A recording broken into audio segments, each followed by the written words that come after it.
Over the past 3.5 years, I've built a business editing videos for online fitness coaches. And in that time period, I've worked across 6 different continents and over 20 different countries. Now, usually to do something like this, people would presume that you'd need to be a travel influencer or someone with a large social media following, but that couldn't be further from the truth, because I've done so whilst having only 1,500 followers on Instagram and 95 YouTube subscribers at the time of recording this. And even the top creators are clocking onto this, often creating secondary accounts and channels so that they can focus on audience quality over quantity. And it all starts with understanding this.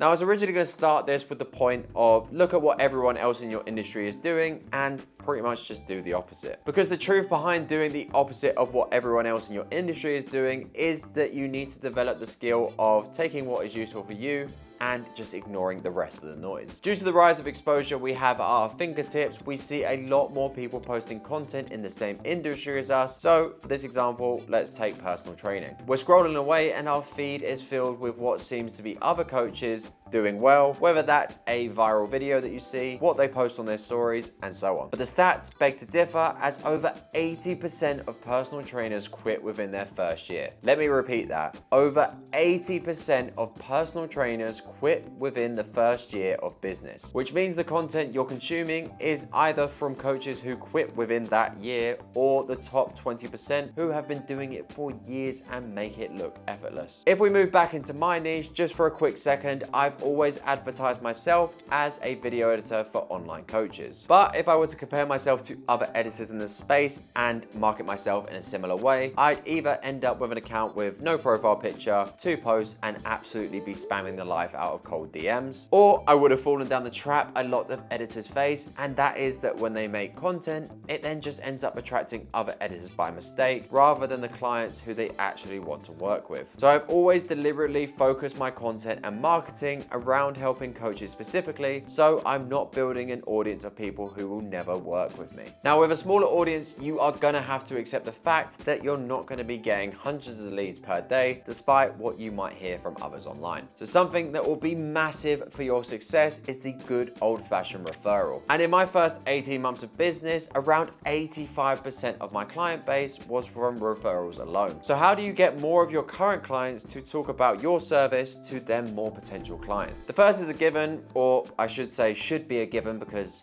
nowadays it's probably not, and that is delivering an exceptional service. Because without that level of service, nobody is going to feel the need to bring you up in conversation or speak about you highly enough that's going to make others think, wow, I need to speak to your coach. Now, delivering a great service is the first step, but who you deliver it to matters just as much. One of my first clients when starting editing was 2 lads called Dan and Mike. At the time, these guys had a membership group of over 300 members who were all online coaches and personal trainers. Not to mention them both probably having at least at the time, I would say about 75 plus one-to-one clients, again, who were also online coaches. So by ensuring I delivered an exceptional service to them, it meant that whenever a coach they worked with was having content or editing issues, I was always the first to come to mind. Setting yourself up with the right clients massively increases the chances that you're the first name that comes up when your ideal client needs help. Now, as an online coach, there's multiple ways you can look to do this, but I warn you, these will involve you taking the initiative to set it up. You can start to look at businesses or even creators you feel as though you could provide value to. This might mean initially doing some unpaid work to prove your value, but once you do, this so-called unpaid work will turn into an infinite source of leads. So let's say you were a coach who focused on helping people with back pain. You could set up a partnership with a local physio in your area so that whenever anything is out of your remit, you refer them to said physio, and once the physio has done their job, you could then be the coach that they need to help them not pick up similar injuries in the future, and then actually then push on with their training. Or if you're a coach who specializes in working with people that are always traveling for work, you might even set up partnerships with co-working spaces. This could look like something where you set up a QR code where if someone attends a consultation call with yourself, they get a free coffee and croissant that you pay for. This benefits the co-working space because they get more people through the door, and this of course benefits you because you're getting more people on consultation calls.